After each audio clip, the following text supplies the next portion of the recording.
ఏర్పడింది, కర్నూలు రాజధానిగా ఏర్పడటం జరిగింది. 3 సంవత్సరాల తర్వాత ఒక ఒప్పందం వల్ల తెలంగాణని ఆంధ్ర రాష్ట్రాన్ని మళ్ళీ కలిపి హైదరాబాద్ రాజధానిగా చేసుకుంటాం జరిగింది.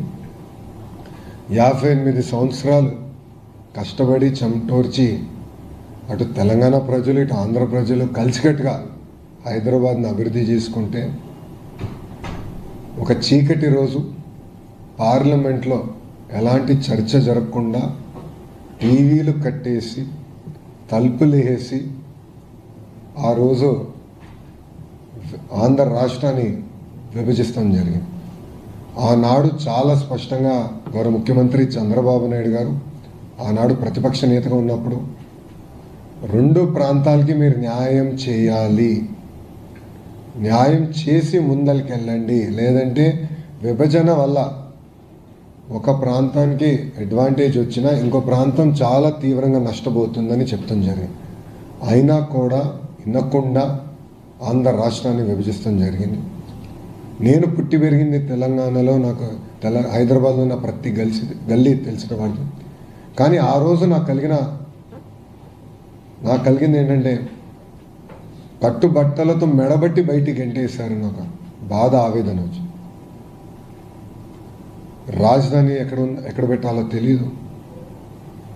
కూర్చున్నాక ఒక సెక్రటేరియట్లో మన సెక్రటరీలు కూర్చున్నాక ప్లేస్ లేదు, అసెంబ్లీ సమావేశాలు వేసుకోవడానికి ప్లేస్ లేదు, హైకోర్టు లేదు.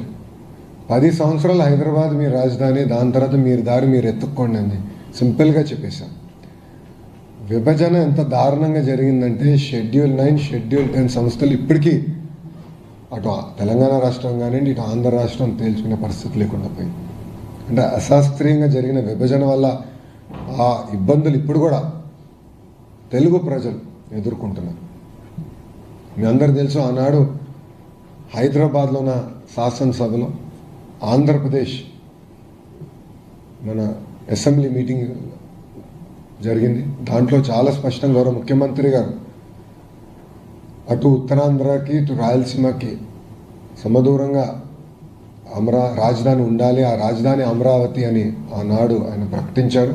అది ప్రకటించేటప్పుడు చాలా స్పష్టంగా అభివృద్ధి వికేంద్రీకరణ మేము చేసి చూపిస్తామని కూడా చెప్తాం జరిగింది.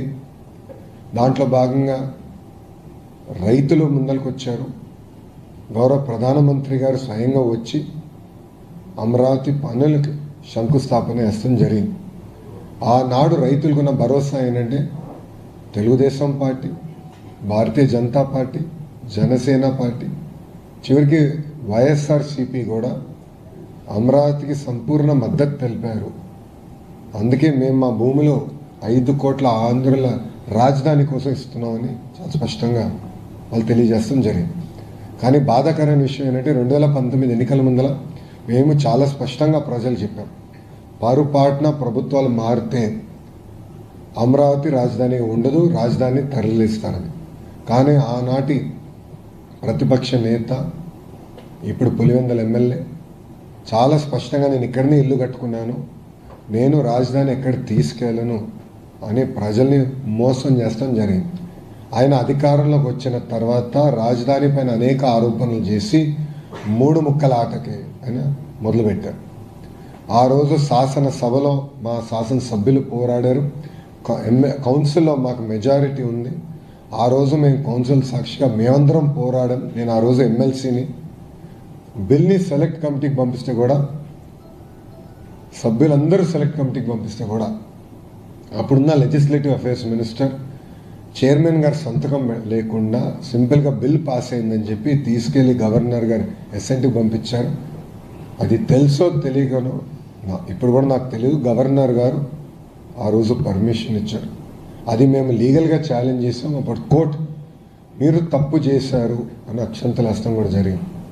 కానీ ఆ రోజు నుంచి ప్రజా రాజధాని కోసం ఒక ఉద్యమం మొదలైంది. పెద్ద ఎత్తున రైతులు, ప్రత్యేకంగా మహిళలు, ఎప్పుడు ఇంటి గడప దాటిన మహిళలు పెద్ద ఎత్తున రోడ్డుపైకి వచ్చి 5 కోట్ల ఆంధ్రుల కోసం పెద్ద ఎత్తున ఆనాడు పోరాడినందుకు వాళ్ళు అన్ని రకాలుగా అవమానించారు, వాళ్ళపైన దాడి చేశారు, లాఠీలతో కొట్టారు, కంచెబెట్టారు. శాంతియుతంగా వాళ్ళు అమరావతి నుంచి తిరుమలకి వెళ్ళాలన్నా, అమరావతి నుంచి సింహాచలంకి వెళ్ళాలనుకుంటే పాదయాత్ర అనేక ఇబ్బందులు పెట్టారు, అవమానించారు. ఎంత దారుణం అంటే ఆ గ్రామంలో ఉన్న ప్రజలు ఆ గ్రామంలో తిరగాలంటే ఏకంగా వాళ్ళు ఆధార్ కార్డు చూపించే పరిస్థితి. 144 సెక్షన్ పెట్టారు. ఆ 5 సంవత్సరాలు ప్రజల్ని అన్ని రకాలుగా వేధించారు.